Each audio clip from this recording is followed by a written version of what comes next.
Imagine standing in the Egyptian desert. The sun is intense, sand stretches in every direction, and rising in front of you, a mountain made by human hands. So massive it feels unreal, so ancient it makes modern civilization seem young. It is about 4,500 years old. It is still standing, and it was built by people. Here is the surprising truth. We actually know how it was built. Not guesses, not myths. Real evidence from archaeology and science gives us a clear picture of one of humanity's greatest achievements. And the real story is more fascinating than any mystery. It begins with a diary. His name was Mira. He was not a king or a priest. He was a supervisor of a work crew in ancient Egypt around 2560 BCE. Mira kept a daily work log. He recorded where his team went, how many stone blocks they moved, and how they transported them. It was a simple record of logistics. In 2013, archaeologists discovered his papyrus diary near a Red Sea harbor. It describes transporting limestone from a quarry at Torah, moving it across the Nile through canals, and delivering it directly to the construction site at Giza. He also mentions reporting to a high official named Ankuf, believed to be connected to Pharaoh Khufu. This is the only known eyewitness record of pyramid construction. And it reveals something powerful. The pyramids were not built by mystery. They were built by organization. A massive system of workers, supplies, planning, and management. Every delivery tracked. Every worker accounted for. Every block recorded. The Great Pyramid contains about 2.3 million stone blocks. Most are local limestone, each weighing around 2.5 tons. The outer surface was made from smooth white limestone from Torah, about 13 kilometers away. These stones were cut so precisely, they fit together almost perfectly. Inside the pyramid, a third material appears, red granite from Aswan, about 800 kilometers south. Some of these blocks weigh up to 80 tons. So the challenge was enormous. Multiple materials, different locations, millions of heavy blocks. No engines, no steel tools, just planning, labor, and the Nile River. The Egyptians did not drag most stones across the desert. They transported them by water. Each year, the Nile flooded and filled a network of canals. Evidence shows that canals reached close to the Giza construction site. Stone blocks were loaded onto boats, transported along the river, and delivered near the pyramid base. Water transport made moving heavy materials far more efficient than land transport. The Nile was not only the center of Egyptian life, it was also the main construction highway. Ancient artwork shows workers pulling a large stone sled while someone pours liquid onto the sand ahead of it.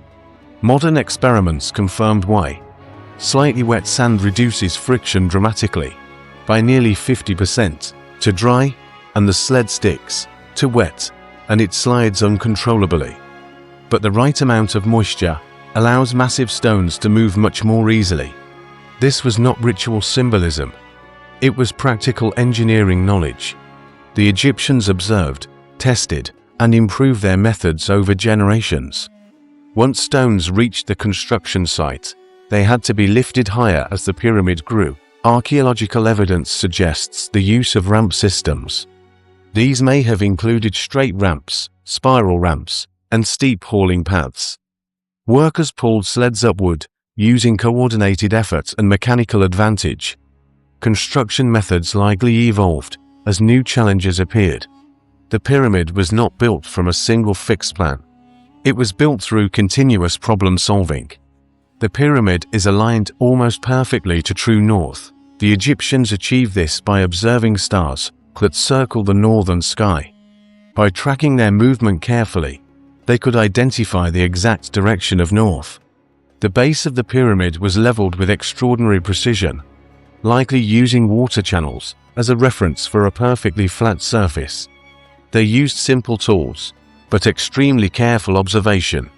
Many people believe something beyond human ability must have built the pyramids. The scale and precision feel overwhelming, but no evidence supports non-human builders. What we do find are worker villages, tools, records, quarry marks, transport systems, and administrative planning, all clearly human. The pyramids feel impossible because they represent the full power of organized human effort over time.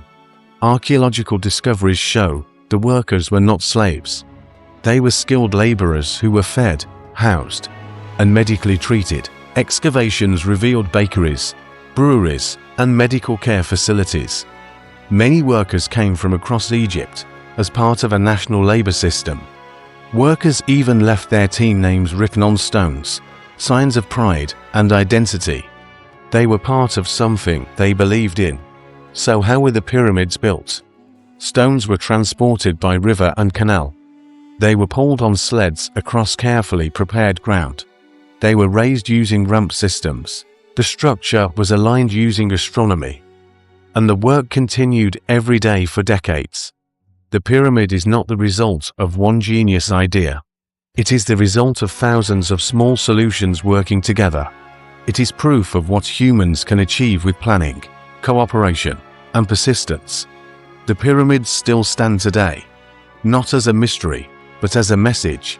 Human beings built them, and they built them to last forever. When you look at the pyramids, do not only see the stone. See the people who measured, carried, planned, and built. See the workers who moved the impossible together. See a civilization that believed in creating something that would outlive them.